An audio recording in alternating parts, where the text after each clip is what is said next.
जागने के पहले कुछ सेकंड अक्सर शांति के नहीं होते। हमारा दिमाग तुरंत आने वाले दिन की अधूरी सूचियों, ईमेल और उन चिंताओं से भर जाता है जिन्हें हमने कल रात अधूरा छोड़ा था। इस मानसिक शोर के साथ बिस्तर से उठना हमें दिन भर के तनाव के प्रति असुरक्षित बना देता है। हम बिना किसी ढाल के एक ऐसी दुनिया में कदम रखते हैं जो हर पल हमारा ध्यान और ऊर्जा छीनने के लिए तैयार बैठी है। सदियों से चली आ रही परंपराएं इस सुबह की अराजकता का एक ठोस समाधान देती हैं। ऐतिहासिक रूप से दिन की शुरुआत विशिष्ट शब्दों और आयतों के एक तय क्रम के साथ की जाती थी, जो मन के चारों ओर एक सुरक्षा घेरा तैयार करते थे। इन शब्दों का चयन और उनका विशेष क्रम एक व्यवस्थित प्रक्रिया का हिस्सा है। पहले आंतरिक शोर को शांत किया जाता है, फिर ध्यान को एक उच्च सत्ता पर केंद्रित किया जाता है, जिससे भटकते हुए विचारों को एक निश्चित दिशा और स्थिरता मिलती है। काम की आपाधापी में जुटने से पहले अपने मानसिक और आध्यात्मिक स्वास्थ्य को प्राथमिकता देना पूरे दिन की कार्यक्षमता को प्रभावित करता है। अपने भीतर एक अभेद्य शांति स्थापित करना ही दिन की पहली वास्तविक जीत है। ये क्रम सूरह अल-फातिहा और अल-बकरा की अंतिम आयतों के साथ शुरू होता है। ये शब्द व्यक्ति की चेतना को उसके छोटे छोटे सांसारिक संघर्षों से ऊपर उठाकर पूरे ब्रह्मांड के रचयिता की विशालता से जोड़ देते हैं। इसके केंद्र में आयत अल कुर्सी है।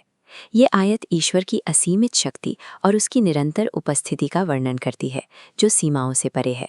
जब कोई व्यक्ति ये दोहराता है कि ब्रह्मांड की हर चीज़ एक सर्वोच्च सत्ता की निगरानी में है, तो उसे अपनी समस्याओं को अकेले सुलझाने के दबाव से मुक्ति मिलती है। ये एहसास मन से अनचाहा बोझ हटाकर उसे हल्का कर देता है। ये समझ आने वाली हर चुनौती के लिए एक मजबूत आधार तैयार करती है। आप दिन का सामना इस विश्वास के साथ करते हैं कि आप अकेले नहीं हैं और आपकी सुरक्षा की जिम्मेदारी एक ऐसी सत्ता पर है जो कभी थकती नहीं। ये स्वीकारोक्ति की अंतिम नियंत्रण हमारे हाथ में नहीं है, हमें उन परिस्थितियों से लड़ने की शक्ति देती है जिन्हें हम बदल नहीं सकते।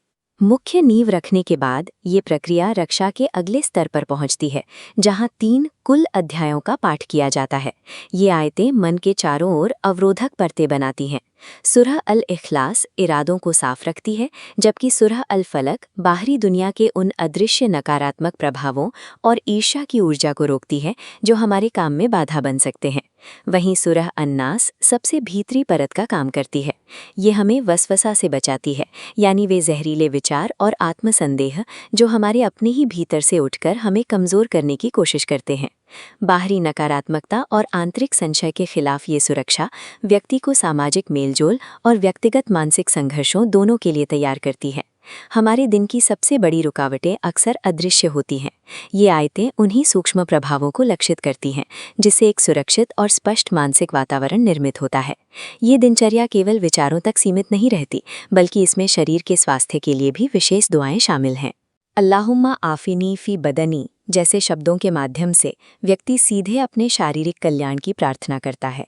शारीरिक और आध्यात्मिक शक्ति के बीच एक गहरा संतुलन आवश्यक है। विशेष रूप से सुनने और देखने की शक्तियों की सुरक्षा मांगना इस बात का संकेत है कि हम अपने इंद्रियों के माध्यम से भीतर जाने वाली सूचनाओं को लेकर सजग हैं।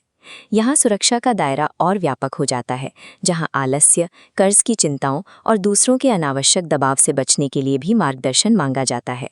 अंत में सैयदुल इस्तिग़फ़ार आता है। अपनी कमियों को स्वीकारने का ये तरीका सदियों के विद्वत्तापूर्ण शोध पर आधारित है, जो मन को पिछले बोझ से मुक्त कर एक नई शुरुआत की अनुमति देता है। यदि शरीर थका हुआ हो या आत्मा अपराध बोझ से दबी हो, तो दिन की सफलता फीकी पड़ जाती है। इसलिए ये प्रक्रिया संपूर्ण स्वास्थ्य, तन, मन और आत्मा को एक साथ लक्ष्य बनाती है। इस व्यवस्थित शुरुआत का परिणाम एक शांत और केंद्रित व्यक्तित्व है। बाहर की दुनिया कितनी भी अराजक क्यों न हो, ऐसा व्यक्ति विचलित नहीं होता, क्योंकि उसकी आंतरिक स्थिति स्थिर हो चुकी है। इस पूरे अभ्यास का सार तवक्कुल यानी ईश्वर पर अटूट विश्वास है। व्यक्ति अपनी ओर से पूरी कोशिश करता है, लेकिन भविष्य की चिंता और परिणामों का डर वो ईश्वर पर छोड़ देता है। हस्बी अल्लाह या मेरे लिए अल्लाह ही काफ़ी है का बार बार दोहराव मन को ये याद दिलाता है कि वो अकेला नहीं है। ये वाक्य अनिश्चितता से होने वाले तनाव को कम करने का एक प्रभावी तरीका है। ये केवल व्यक्तिगत शांति का मार्ग नहीं है, बल्कि एक सामूहिक और कालातीत अभ्यास है, जिसने लाखों लोगों को जीवन की जटिलताओं के बीच संतुलन और उद्देश्य प्रदान किया है। सुबह की इस सुरक्षात्मक कवच को अपनाना आज की भागदौड़ भरी जिंदगी में खुद को खोजने का एक सचेत प्रयास है। दिन का सामना करने से पहले इन शब्दों की गहराई में उतरना आपको उन चुनौतियों के लिए तैयार करता है जिन्हें दुनिया नहीं देख सकती।